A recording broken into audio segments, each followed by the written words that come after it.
ಅವರು ನಿಷ್ಪಕ್ಷಪಾತವಾಗಿ ತನಿಖೆ ಮಾಡಲಿ ಅಂತ ನಮ್ಮ ಒಂದು ಆಗ್ರಹ. ರಾಜಕೀಯವಾಗಿ ಒತ್ತಡಗಳಿಂದ ಇದಾಗಬಾರ್ದು. ತಪ್ಪಿಸ್ತಾ ಯಾರಿದ್ದಾರೆ ಅವ್ರ ಶಿಕ್ಷೆ ಆಗಲಿ, ಅಧಿಕಾರಿಗಳಿಗೆ ಯಾರಲ್ಲಿ ನಾಗೇಂದ್ರ ಪಾತ್ರ ಇಲ್ಲೇನೋ ನಿಷ್ಪಕ್ಷಪಾತ ತನಿಖೆ ಆಗ ರಾಜಕೀಯ ನಿರ್ಧಾರ ಆಗ್ತದೆ. SIT ಹೊರತಾಗಿ ಇಡೀ ಬರುವಷ್ಟು ಬೇರೆ ರಾಜ್ಯಗಳ ಒಂದು ಇದರಿಂದ ಇಡೀ ಟೆಂಡರ್ ಆಗಿರ್ಬೋದು. ಬಟ್ SIT ನಲ್ಲೇ ನಮಗೆ ಸಂಪೂರ್ಣ ನಂಬಿಕೆ ಇದೆ. ಅವರು ಕೂಡ ಬೇರೆ ರಾಜ್ಯಗಳ ತನಿಖೆ ಮಾಡ್ತಾ ಇದ್ದಾರೆ. ನಮ್ದಿಷ್ಟೇ ನಿಷ್ಪಕ್ಷಪಾತ ತನಿಖೆ ಆಗಿತ್ತು. ಯಾರು ತಪ್ಪಿಸಿದ ಶಿಕ್ಷೆ ಆಗಿದೆ.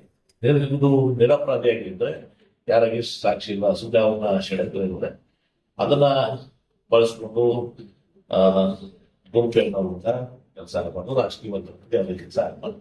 ಸರ್, ಈಗ ಬಸವರಾಜ ರಾಜರಿಗೆ ಗ್ಯಾರಂಟಿ ಯೋಜನೆ ಹಣನೇ ಇಲ್ಲ, ಅಂಥದ್ದು ಯಾವುದೂ ಇಲ್ಲ. ಅದೇನಾದ್ರೂ ಬಸವರಾಜ ರಾಯರೆಡ್ಡಿ ಅವ್ರನ್ನ ಮುಖ್ಯಮಂತ್ರಿಗಳಿಗೆ ನಾನು ನಿನ್ನೆ ಹೇಳಿದ್ದೀನಲ್ಲ, ಮಾತಾಡಬೇಕು ಮಾಡ್ತೀನಿ. ಸರ್, ಯತ್ನಾಳ್ ಅವ್ರನ್ನ ನಿರ್ಮಲಾ ಸೀತಾರಾಮನ್ ಅವ್ರ ಭೇಟಿಯಾಗಿ ಗ್ಯಾರಂಟಿ ಯೋಜನೆಗಳಿಂದ ಬೇರೆ ಕೆಲಸಗಳಾಗ್ತಾ ಇಲ್ಲ, ಇದ್ರ ಮೇಲೆ ಕ್ರಮ ಕೈಗೊಳ್ಳಬೇಕು ಅಂತ ಹೇಳ್ತಾರೆ. ಅದಕ್ಕೆ ಅವರು ಸಕಾರಾತ್ಮಕವಾಗಿ ಸ್ಪಂದನೆ ನೀಡಿದ್ದಾರೆ ಅಂತ ಹೇಳಿ ಯತ್ನಾಳ್ ಅವರು ಟ್ವೀಟ್ ಮಾಡಿದ್ರು.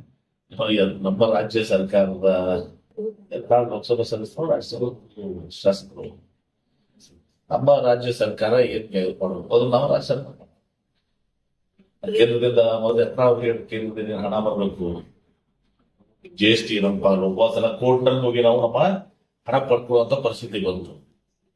ಸುಪ್ರೀಂ ಕೋರ್ಟ್ ನಲ್ಲಿ ಬರ ಪರಿಹಾರ ಕೊಡ್ಲಿಲ್ಲ, ಕಡಿಮೆ ಕೊಡ್ಸಕ್ ಕೇಳ್ತೀವಿ. ಅದನ್ನು ಕೇಳಿಕ್ಕಿಂತ ಕಡಿಮೆ ಕೊಟ್ಟರು. ನಮ್ ಬರ್ಬೇಕಾಗಿದ್ದ ಅನುದಾನ, ಹೆಚ್ಚಿನ ಅನುದಾನ ಹೆಂಗಿಂದ ನಾಳೆ ಚಂದ್ರಬಾಬು ನಾಯ್ಡು ಅವರು, ನಿಮ್ಮ ಇವ್ರು ಯಾರು ಒಬ್ಬರು ನಿತೀಶ್ ಕುಮಾರ್ ಅವರು ಎಲ್ಲರೂ ಹೋಗಿ ಕೇಳ್ತಾರಲ್ಲ, ಆತರ ಯತ್ನಾಳ್ ಅವರು ಒತ್ತಡ ಮಾಡಿ ನಮ್ಮ ರಾಜ್ಯಕ್ಕೂ ಹೆಚ್ಚಿನ ಹಣ ಕೊಡ್ಬೇಕು. ಹೋಗಿ ಅಕ್ಕಿ ಕೊಡ್ಲಿಲ್ಲ, ಹಿಂದೆ ಹರಾಜು ಮಾಡಿದ್ರು ಅಕ್ಕಿಯನ್ನ, ದುಡ್ಡು ಕೊಟ್ಮೇಲೆ ಅಕ್ಕಿ ಕೊಡ್ಲಿಲ್ಲ. ಇದಕ್ಕೆಲ್ಲ ಯತ್ನಾಳ್ ಉತ್ತರ ಕೊಡ್ಲಿಲ್ಲ.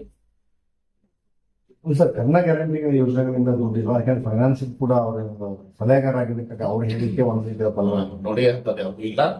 ಅದೇನಿದ್ರು ಕೂಡ ಮುಖ್ಯಮಂತ್ರಿಗಳಿಗೆ ಅವರು ಇಲ್ಲಿ ಅವ್ರಿಗೆ ಟಿವಿಎಸ್ ಕಂಪನಿಯ ತರತರಹದ ಮಾಡೆಲ್ ಬೈಕ್ ಖರೀದಿಸಲು ಯೋಚಿಸುತ್ತಿದ್ದರೆ ಎಸ್ವಿ ಟಿವಿಎಸ್ ಶೋರೂಮ್ ನಿಮಗಾಗಿ ತರುತ್ತಿದೆ ಹೊಸ ಮಾಡೆಲ್ಗಳ ಹೊಸ ಬೈಕ್ಗಳು. ಟಿವಿಎಸ್ನ ಎಲ್ಲಾ ತರಹದ ಬೈಕ್ಗಳು ಹಾಗೂ ಎಲ್ಲಾ ಬೈಕ್ಗಳ ಸರ್ವಿಸ್ ಹಾಗೂ ಅವುಗಳ ಸ್ಪೇರ್ ಪಾರ್ಟ್ಗಳು ಕೂಡ ಲಭ್ಯ.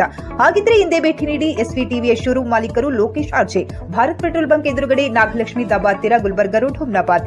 ನಿಮ್ಮ ಬೈಕ್ ಅನ್ನು ಕಾಯ್ದಿರಿಸಿಕೊಳ್ಳಲು ಹಿಂದೆ ಸಂಪರ್ಕಿಸಿ 8494951009 ಅಥವಾ 0848345932.